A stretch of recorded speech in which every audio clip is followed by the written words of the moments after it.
नाटकांमध्ये होतं अशा प्रकारचं राजकारण. मी तुम्हाला एक मागे उदाहरण पण दिलं होतं, आठवतं तुम्हाला? आमच्या अनिल शिलोरे गेले होते इथं आणि एका ढाब्यावरती थांबले चहा प्यायला. तर ढाब्यावरचा तो काउंटरवरचा माणूस आला, हे बसले होते तिकडे खाटेवरती. तो काउंटरवरचा माणूस आला आणि शिलोरेला विचारलं, कौन सी जात से हो? हे वातावरण महाराष्ट्रात आणायचंय. त्या दिवशी मी मोबाईलवरती बोलत होतो, कुठेतरी मला क्लिप पाठवली. लहान लहान मुली बोलत होत्या की आम्ही ओबीसी समाजातले आणि आमच्या मराठा समाजातले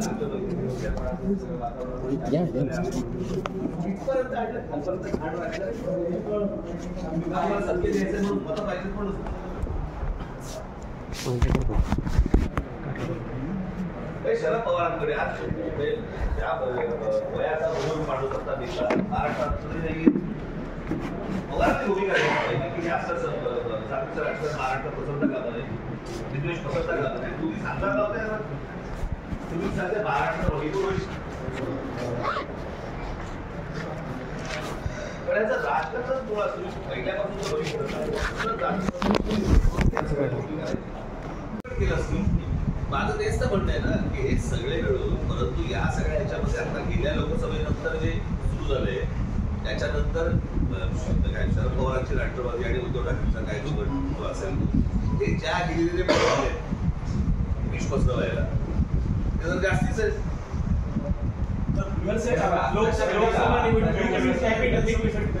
सुधारणा चालू लोकसभा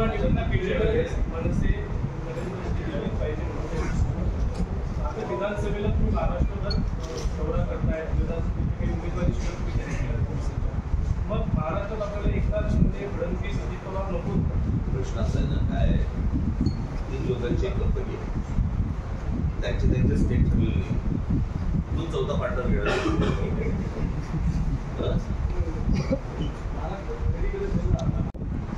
हे पहिल्यांदा जेव्हा झालं ना त्या धाराशिवला, तर मला काहीच माहित नव्हतं. मला वाटतं खाली ते काही घोषणा देत होते म्हणून मी खाली आलो. म्हटलं यावरती बोलायचं ना, ऍक्च्युअली वरती या. तो वरती यायचं खालतीच येते. यापूर्वी आज तीन त्याच्यावर दिलेलं ते आरक्षणच टिकलेलं नाही, सुप्रीम कोर्टापर्यंत टिकलेलं नाही. आता नवीन बघा प्रश्न असा आहे, मला एवढंच म्हणायचं हा खाल आपण ज्याला आपण आर्थिक दृष्ट्या जो मागासलेला आहे त्याला वरती आणलं पाहिजे असं सगळ्यांची इच्छा आहे ना. बरोबर आहे ना. समजा माझी इच्छा आहे, मी शरद पवारांची मुलाखत घेतली होती पुण्याला, काढून बघा हा प्रश्न मी त्यांना विचारल्यावरती त्यांनी सांगितलं होतं आर्थिक निकषावरतीच आरक्षण दिलं गेलं पाहिजे. टिकत नाही, टिकत टिकवायचं कोणी टिकवायचं. 52% बघा प्रश्न असा आहे, शहाबानू प्रकरणामध्ये जर समजा सुप्रीम कोर्टाचा निर्णय फेटाळण्याची ताकद जर लोकसभेमध्ये आहे तर लोकसभाच आहे ना. उद्धव ठाकरेंनी हीच भूमिका घेतली की ते म्हणले की आरक्षणाची मर्यादा वाढली पाहिजे. उद्धव ठाकरेंनी हीच भूमिका घेतली की आरक्षणाची मर्यादा वाढली पाहिजे तरच ते आरक्षण देता येईल.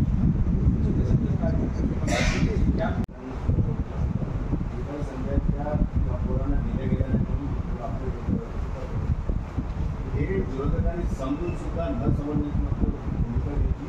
मला असं वाटतं विरोधकांच्या आधी पत्रकार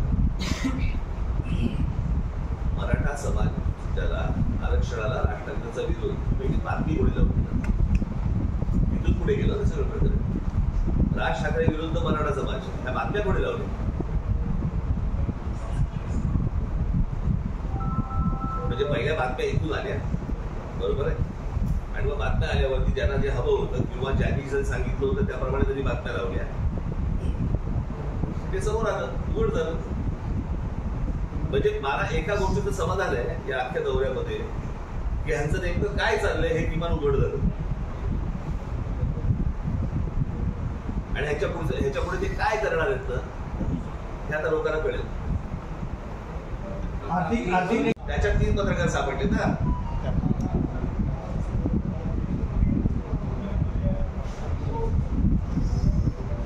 कोणती पत्रकारिता आहे?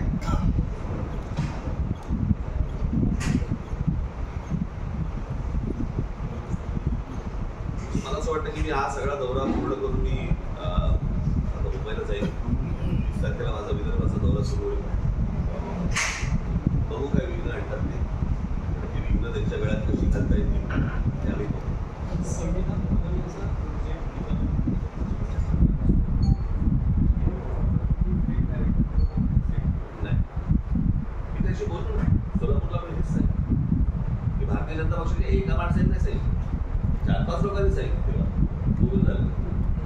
असतात मूर्ख, त्याला काही करणार नाही.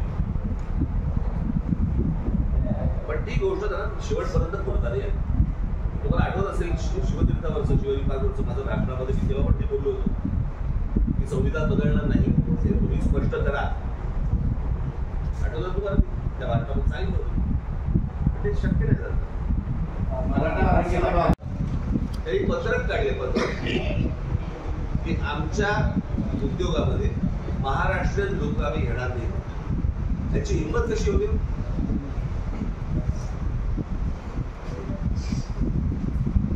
म्हणजे एवढ्या सगळ्या गोष्टी उपलब्ध असताना आम्ही आज फक्त भांडतो का? आज शैक्षणिक संस्था, इंजिनिअरिंग कॉलेज पासून सगळ्या शैक्षणिक संस्था सर्वात जास्ती कुठे भारतात? महाराष्ट्रात येतो, बरोबर? त्या शैक्षणिक संस्थांचे मालक कोण आहेत? बहुतांश मराठा समाजात, बरोबर आहेत ना? तरी मराठा समाजातली अनेक मुलं, लाखो मुलं ही शिक्षणापासून वंचित काय? ह्यांना कोण विचारणार प्रश्न आहे? यांनी या सगळ्या गोष्टी सत्तेत उभ्या केल्या, यांना कोणी विचारलं? म्हणजे ह्यांना कोणी विचारायचं नाही. सरकारच्या बाजूने हे यांच्या राजकीय पोळ्या भाजत बसणार, कोणाच्या तरी खांद्यावर बंदुका चालवणार आणि इथे आम्ही डोकी मोडत राहणार समाजामध्ये. मला असं वाटतं महाराष्ट्रातल्या समाज हा शून्य आहे, त्याला या सगळ्या गोष्टी समजतील. आणि मला तुम्ही सगळे पत्रकार बांधवात, मला तुम्हाला फक्त एवढं सांगायचं, तुमच्यातले जे काही अशा प्रकारची विष काढवणारे पिढे असतील, मला असं वाटतं त्यांना तुम्हीच वेळीच बाजूला सारणं गरजेचं आहे किंवा त्यांना एक्सपोज तरी करणं गरजेचं आहे. हे एकदा हाताबाहेर प्रकरण गेलं ना, नंतर आवडता येणार नाही समजतंय. पण माझ्या महाराष्ट्रामधल्या ग्रामीण भागामधल्या तरुणांना ही गोष्ट समजत नाहीये की महाराष्ट्र राज्य सरकार हे परवाने वाटते. हे काय आजकाल मधली गोष्ट नाहीये, हे गेल्या 10-15 वर्षातली गोष्ट म्हटली. पण महाराष्ट्र राज्य सरकारकडनं या गोष्टी दिल्या जात आहेत. आज मला साधी गोष्ट सांगा, 1 कोटी मुलांना या नुसत्या 5 शहरामध्ये काम मिळालं असतं. इतक्या गोष्टी महाराष्ट्रामध्ये उपलब्ध असताना आमची मुलं चढत आहेत ना, या नोकऱ्यांपासून, उद्योगापासून, सगळ्यापासून वंचित का राहत आहे? याचं कारण सरकार आपलं जरी असलं तरी हे आपल्या मुलांपर्यंत, मुलींपर्यंत या गोष्टी कळवत नाही. आज महाराष्ट्रामध्ये आता मी काढले ते काही साधारणपणे किती रिक्षा असतील अंदाजे? साधारणपणे 90 लाख ते 1 कोटी आसपास रिक्षा आहेत. त्यातले जवळपास 60% ते 70% हे रिक्षा चालवणारे परप्रांतातील लोक आहेत. आता महाजन पण नाही, नंतर घरी येऊन आरशापुढे पाठ बघावी लागेल आणि पोट बघावे लागेल आणि गाल पण बघावे लागेल.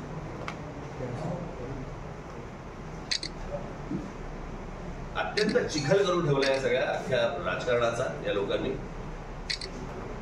म्हणजे जो महाराष्ट्र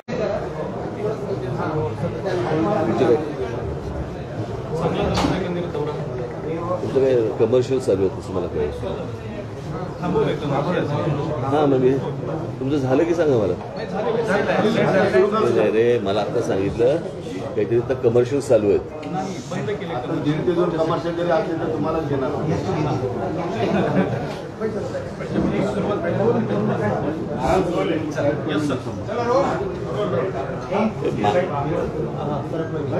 शांतता, मागचे आवाज बंद करा सर. मागे आवाज चालू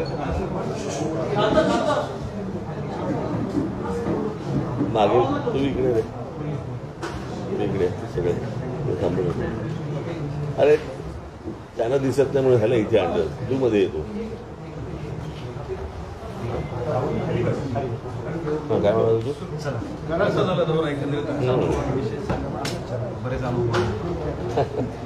आवाज आहे का? टेबल थोडा पुढे चालतो.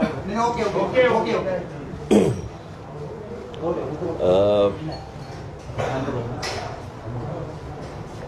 तुमच्यापैकी कोणीतरी एक मध्ये खुर्ची घेऊन बसेल.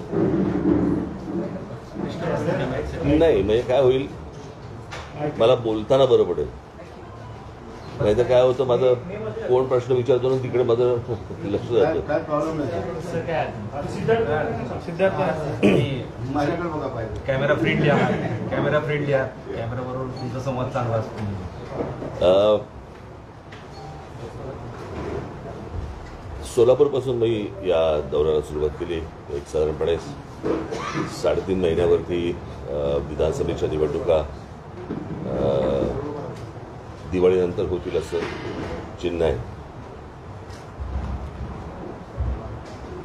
असं आज तरी वाटतंय. आणि त्या दृष्टिकोनातून आत्ता माझा पहिला दौरा माझा मराठवाड्याचा आज इथे संभाजीनगरला पूर्ण होतोय. आणि 20 तारखेला माझा विदर्भ दौरा सुरू होतो.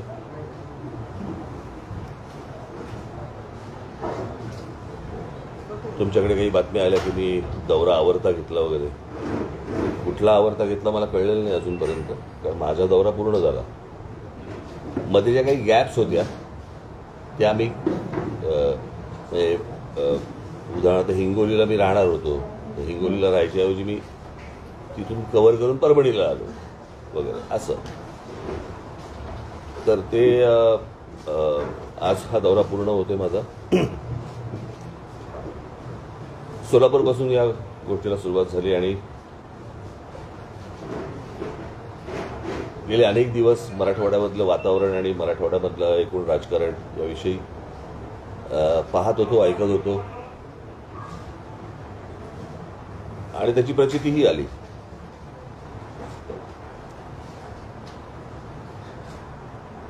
सोलापूरच्या पत्रकार परिषदेमध्ये मी जे बोललो ते मला असं वाटतं सगळ्यांनी पाहिलं, ऐकलं. पण त्याच्यानंतर ज्या जाणीवपूर्वक बातम्या केल्या गेल्या त्या मला असं वाटतं थोड्याशा धक्कादायक होत्या. म्हणजे राज ठाकरेंचा आरक्षणाला विरोध, राज ठाकरे विरुद्ध मराठा समाज, काय वाटेल त्या हेडलाईन्स काही लागल्या. तुम्हाला कदाचित आठवत असेल तर 2006 साली मी पक्षाची स्थापना केली आणि 2006 सालापासून आजपर्यंत आमची भूमिका सुरुवातीपासून एकच राहिलेली आहे की आरक्षण द्यायचंच असेल तर ते आर्थिक निकषावरती द्यावं, ही आमची भूमिका पहिल्यापासून राहिलेली आहे. आणि त्याच्या उपर माझं असं म्हणणं आहे की महाराष्ट्राला खरं तर आरक्षणाची गरजच नाहीये. महाराष्ट्र राज्यासारखं राज्य मला असं वाटतं हिंदुस्थानात दुसरं कुठचं राज्य नाहीये की या राज्यामध्ये शिक्षणापासून ते नोकऱ्यांपर्यंत, उद्योगधंद्यापर्यंत इतक्या गोष्टी इथे उपलब्ध असताना बाहेरच्या राज्यांमधल्या लोकांना इथे सगळ्या गोष्टी मिळतात, पण आमच्या मुलींना इथे त्या गोष्टी मिळत नाहीत. त्या जर समजा महाराष्ट्रामधला जो कोटा आहे, महाराष्ट्रामध्ये ज्या काही उपलब्ध गोष्टी आहेत या जर समजा आपण नीट वापरल्या महाराष्ट्रातल्या मुलींसाठी, मराठी मुलींसाठी, तर आपल्याला खरं तर आरक्षणाची गरजच नाहीये. इतकं पुरून उरेल इतकं सगळ्या गोष्टी आपल्याकडे महाराष्ट्रामध्ये असताना आपल्याकडे या सगळ्या गोष्टी उभ्या राहत आहेत.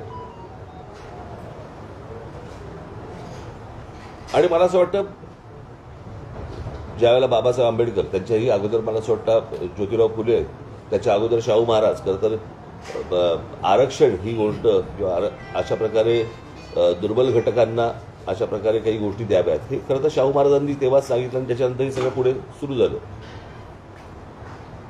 परंतु आर्थिक दृष्ट्या जो मागासलेला आहे अशांना आरक्षण द्यावं, कळलं का? याच्याऐवजी फक्त आपल्याकडे जातीचं राजकारण केलं जातं आणि त्या जातीच्या राजकारणामधनं माती भडकवली जातात. म्हणजे आत्ताची साधी गोष्ट सांगतो, हा माझा संपूर्ण दौरा, या संपूर्ण दौऱ्यामध्ये जरांगे पाटलांचा काही संबंध नव्हता, म्हणजे त्यांचा विषय पण नव्हता. पण त्यांच्या आंदोलनाच्या मागून शरद पवार आणि उद्धव ठाकरेंसारखी मंडळी ज्या प्रकारचं राजकारण करतायत, जे मला मराठवाड्यामध्ये दिसतंय, आणि यातला अजून एक दुर्दैवाचा भाग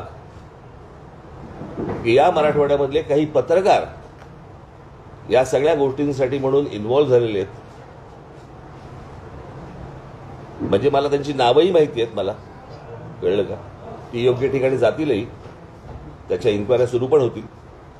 म्हणजे कोणाला पेवर ब्लॉकचे कॉन्ट्रॅक्ट्स मिळाले आहेत, कोणाला MIDCमध्ये जागा मिळाल्या आहेत, कोणाला किती पैसे मिळाले आणि त्याच्यातनं कशा गाड्या घेतल्या गेल्या आहेत, कळलं का? अशा सगळ्या गोष्टी माझ्या कानावरती आलेल्या आहेत.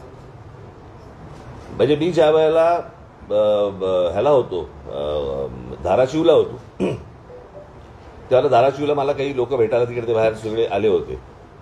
त्या लोकांना भडकवण्याचं काम काही पत्रकार तिकडे करत होते.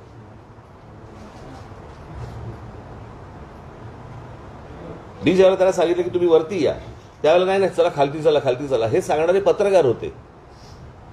आणि मग त्याच्यातले कोण जण माझ्याबरोबर येणार आणि माझ्याबरोबर बोलणार, आणि मग नाही मग तिकडे मग पत्रकार आमच्या चॅनलचे तिथे माईक पाहिजेत वगैरे, हे इथपर्यंत सगळं प्रकरण झालं.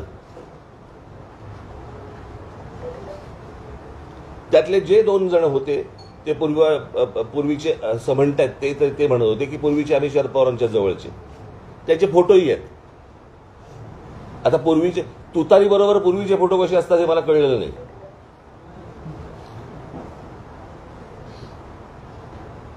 आणि उद्धव ठाकरे गटाचे तिथे अजून 2 जण होते. परवा दिवशी कुठेतरी मी नांदेडला असताना तिथे सर्किट हाऊसवरती एक कोणतरी 2-4 जण ओरडत होते. त्यातला एक जो माणूस होता त्यांचा शरद पवारांबरोबर आत्ताचा फोटो आहे. काल जे झालं त्याच्यामध्ये तर शिवसेनेचा जिल्हा प्रमुखच होता.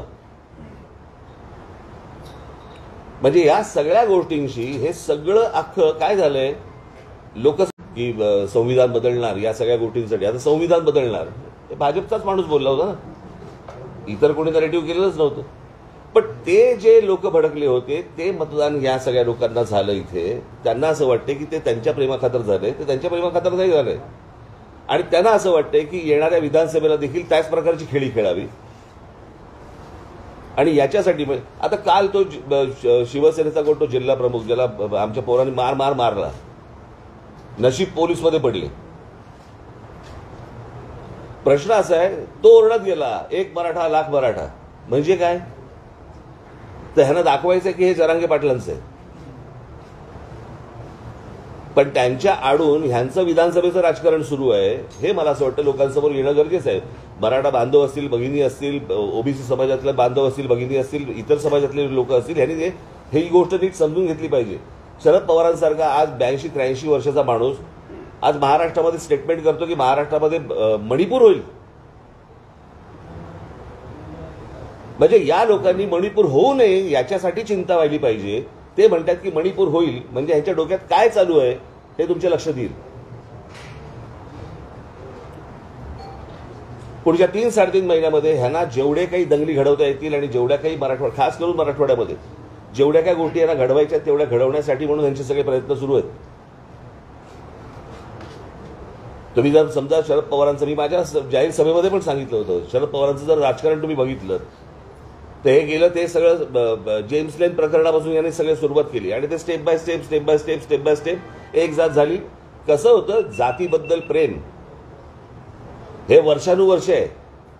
फक्त काय महाराष्ट्रात नाही, देशात आहे स्वतःच्या जातीबद्दल प्रेम असणं. पण दुसऱ्याच्या जातीबद्दल द्वेष निर्माण करणं हे पवारांनी जेव्हा राष्ट्रवादी निर्माण केली त्याच्यानंतर हे सगळं सुरू झालं.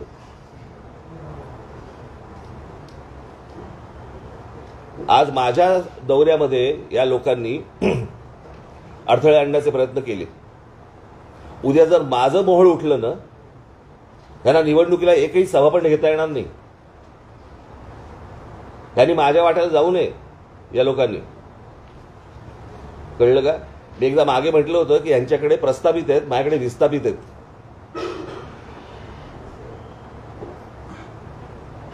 यांनी माझ्या नादी लागू नये या सगळ्या गोष्टींसाठी. तुम्हाला तुमचं राजकारण करायचंय, समाजामध्ये तेढ निर्माण करून विष कालवून ह्यांना कुठचं राजकारण करायचंय? आणि ह्यांच्या राजकारणाचा बेसच हा आहे. त्याच्यामुळे त्यांना असं वाटत असेल की आमचे एवढे खासदार निवडून आलेत, त्या खासदारकीवरती जाऊ नये या लोकांनी, कळलं का? यांचा जर राग त्या देवेंद्र फडणवीसांवरती असेल ना, तुम्ही राजकारण करताय ना, मग राजकारणामध्ये त्या पद्धतीने तुम्ही बोला. समाजामध्ये कशाला भांडणं लावतायत?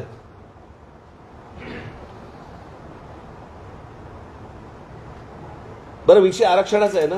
मला अजूनही आठवते 2003 त्याला पहिल्यांदा मराठा समाजाचा मोर्चा त्यावेळेला, ते जे नंतर जे आले ना मोर्चे ते नंतरचे वेगळे, पण मराठा समाजाला आरक्षण मिळालं पाहिजे याचा पहिला मोर्चा त्यावेळेला इथे आला होता, मुंबईमध्ये आला होता. मला आजही आठवतो त्याचा फोटो, पण तुम्हाला कदाचित माझ्याकडे असेल तो फोटो. व्यासपीठावरती तिथे जिथे मोर्चा अडवला गेला तिथे भाजपचे लोक होते, राष्ट्रवादीचे लोक होते, काँग्रेसचे लोक होते, शिवसेनेचे लोक होते आणि बाकी इतर काही लोक होते. सगळ्यांनी एकमुखांनी तिथे सगळ्यांनी सांगितलं की मराठा समाजाला आरक्षण मिळालं पाहिजे. बरोबर? कोणी अडवलं मग पुढे? अडवलं कोणी पुढे? जर तुमचं सगळ्यांचं एकमत आहे तर तुम्हाला थांबवलंय कोणी? मग अजूनपर्यंत गेली अनेक 15-20 वर्ष होत का नाहीये हे? म्हणजे गेली 10 वर्ष केंद्रामध्ये नरेंद्र मोदी पंतप्रधान आहेत किंवा होते, आता तिसरी टर्म सुरू झाली, पण 10 वर्ष तर होते ना, बहुमतात होते. ज्या नरेंद्र मोदींनी बारामतीमध्ये येऊन सांगितलं होतं की मैं शरद पवार जी की उंगली पकडते मैं, हे फक्त मतं मिळवण्यासाठीच आहे, त्याच्या पलीकडे काही नाहीये. तुमचं राजकारण तुम्हाला लख लाभो, माझ्या नादी लागू नका, एवढंच फक्त मला त्यांना सांगायचंय. माझी पोरं काय करतील ना ह्यांना कळणार पण नाही. नंतर घरी येऊन आरशापुढे पाठ बघावी लागेल आणि पोट बघावे लागेल आणि गाल पण बघावे लागतील.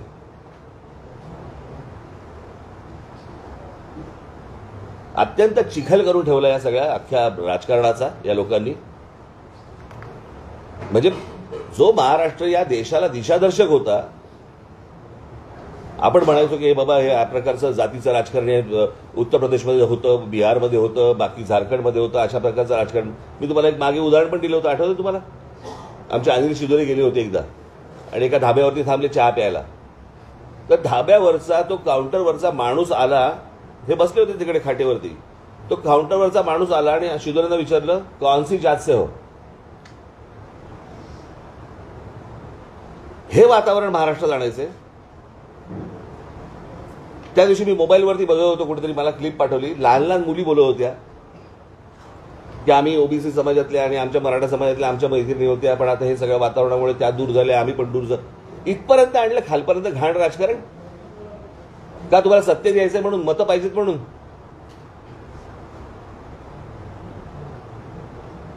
शरद पवारांकडे आज त्या वयाचा बुजुर्ग माणूस आत्ता नेता महाराष्ट्रात आत्ता तरी नाहीये.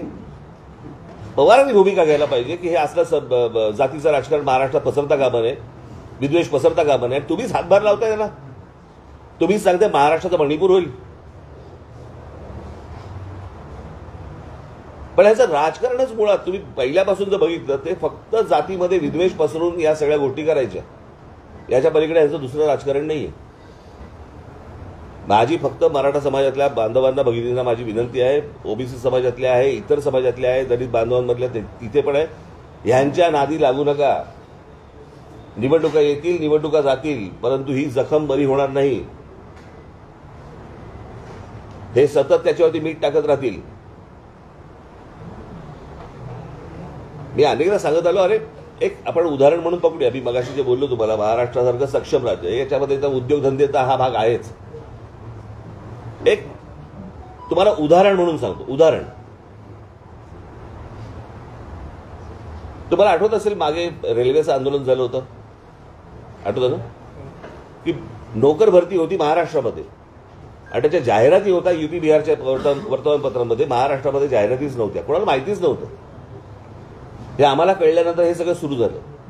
तीच गोष्ट आपण समजा पकडूया. एक त्यातला एक पार्ट सांगतो, महाराष्ट्राच्या सुबत्तेचा एक पार्ट. मुंबई, ठाणा. मी ठाणा म्हणजे ठाणे जिल्ह्यामध्ये 8 महानगरपालिका आहेत, त्यातल्या मी फक्त ठाणे शहर पकडतोय. हा, मी बाकीच्या महानगरपालिका पकडत नाहीये. मुंबई, ठाणा, पुणा, नाशिक, नागपूर. मी संभाजीनगर पण पकडत नाही आता. जर या 5 शहरांमध्ये मिळून साधारणपणे किती रिक्षा असतील अंदाज आहे तुम्हाला? साधारणपणे 90 लाख ते 1 कोटीच्या आसपास रिक्षा आहेत. 90 लाख ते 1 कोटीच्या आसपास रिक्षा आहेत. त्यातले जवळपास 60% ते 70% हे रिक्षा चालवणारे परप्रांतातले लोक आहेत. आता माझ्या महाराष्ट्रामध्ये परवाने मिळत आहेत हे त्यांना समजतंय, पण माझ्या महाराष्ट्रामधल्या ग्रामीण भागामधल्या तरुणांना ही गोष्ट समजत नाहीये की महाराष्ट्र राज्य सरकार हे परवाने वाटते. हे काय आजकालमधली गोष्ट नाहीये, हे गेल्या 10-15 वर्षातली गोष्ट म्हणतो मी तुम्हाला. पण महाराष्ट्र राज्य सरकारकडनं ह्या गोष्टी दिल्या जात आहेत. आज मला साधी गोष्ट सांगा, 1 कोटी मुलांना या नुसत्या 5 शहरामध्येच काम मिळालं असतं? इतक्या गोष्टी महाराष्ट्रामध्ये उपलब्ध असताना आमची मुलं तडफडतायत का? या नोकऱ्यांपासून, उद्योगापासून, सगळ्यापासून वंचित का राहत आहेत? याचं कारण सरकार आपलं जरी असलं तरी हे आपल्या मुलांपर्यंत, मुलींपर्यंत या गोष्टी कळवत नाहीये. आज महाराष्ट्रामध्ये मी काढले ते काही पत्र, महाराष्ट्रामधल्या काही उद्योग आहेत त्यांनी पत्रक काढले, पत्रक की आमच्या उद्योगामध्ये महाराष्ट्रीयन लोक आम्ही घेणार नाही म्हणून. ह्यांची हिंमत कशी होते?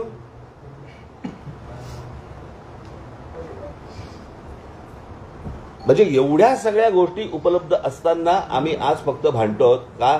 आज शैक्षणिक संस्था, इंजिनिअरिंग कॉलेजपासून सगळ्या शैक्षणिक संस्था सर्वात जास्ती कुठे आहेत भारतात? महाराष्ट्रात आहेत, बरोबर? त्या शैक्षणिक संस्थांचे मालक कोण आहेत? बहुतांशी मराठा समाजातले, बरोबर ना? आहेत ना? तरी मराठा समाजातली अनेक मुलं, लाखो मुलं ही शिक्षणापासून वंचित काय? ह्यांना कोण विचारणार प्रश्न? हे यांनी या सगळ्या गोष्टी सत्तेतनं उभ्या केल्या, ह्यांना कोणी विचारणार? म्हणजे ह्यांना कोणी विचारायचं नाही. सरकार सरकारच्या बाजूने, हे यांच्या राजकीय पोळ्या भाजत बसणार, कोणाच्याही खांद्यावरनं बंदुका चालवणार आणि इथे आम्ही डोकी फोडत राहणार समाजामध्ये. मला असं वाटतं महाराष्ट्रातला समाज हा सुज्ञ आहे, त्याला या सगळ्या गोष्टी समजतील. आणि मला, तुम्ही सगळे पत्रकार बांधव आहात, मला तुम्हाला फक्त एवढंच सांगायचं आहे, तुमच्यातले जे काही अशा प्रकारचे विष कालवणारे किडे असतील, मला असं वाटतं त्यांना तुम्हीच वेळीच बाजूला सारणं गरजेचं आहे किंवा त्यांना एक्सपोज तरी करणं गरजेचं आहे. हे एकदा हाताबाहेर प्रकरण गेलं ना, नंतर आवरता येणार नाही.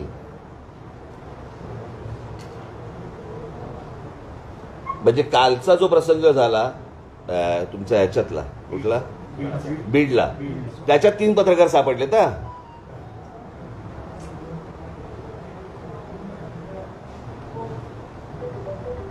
ही कोणती पत्रकारिता आहे?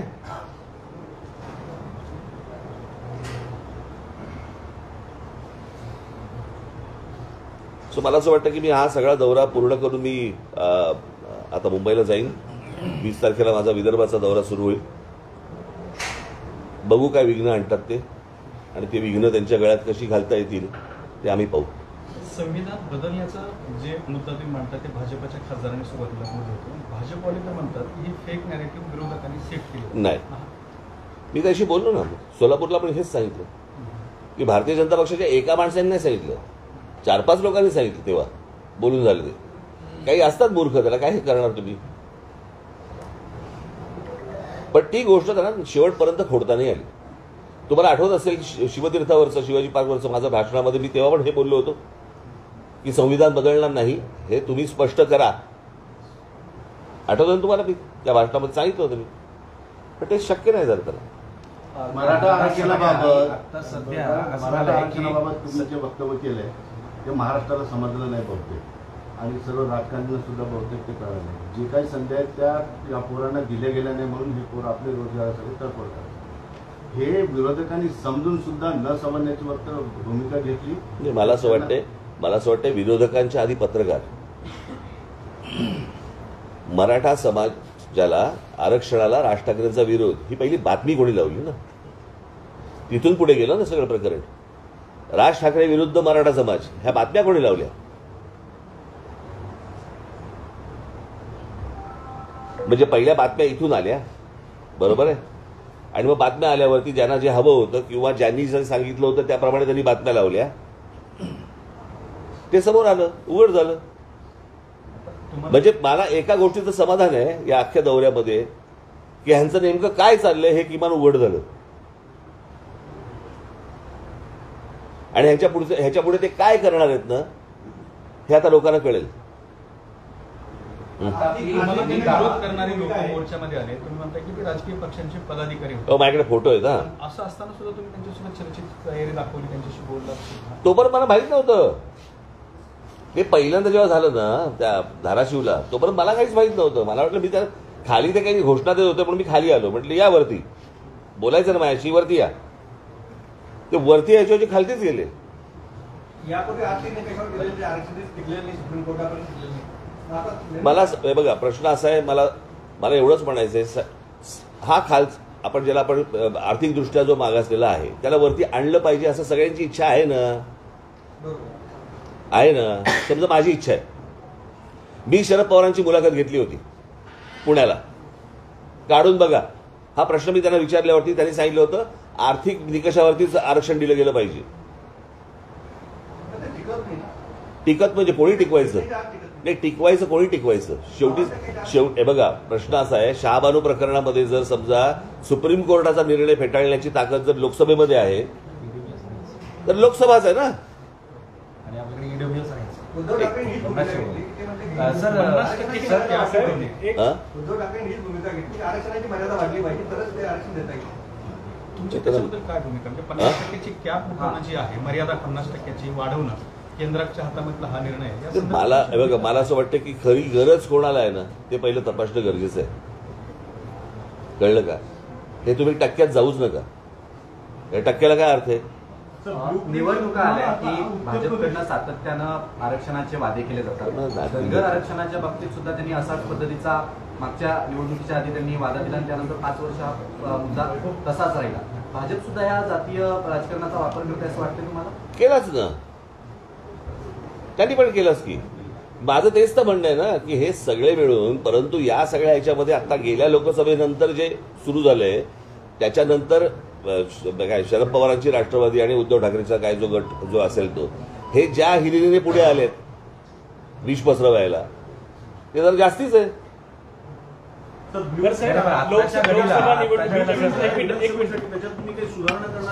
सुधारणा चालू आहे. साहेब लोकसभा निवडणुकीच्या वेळेस मनसे नरेंद्र मोदी दिल्लीत पाहिजे म्हणून त्यांच्या सोबत होतं. आता विधानसभेला तुम्ही महाराष्ट्रभर दौरा करतायत, विधानसभेचे काही उमेदवारी सुद्धा तुम्ही जाहीर केल्यात मनसेच्या.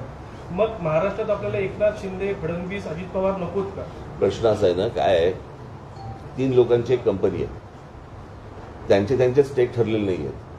कुठून चौथा पार्टनर घेणार? महाराष्ट्रात खरी गरज ज्यांना आरक्षणाची खरी गरज ज्यांना आहे त्यांना दिलं पाहिजे. मराठा समाज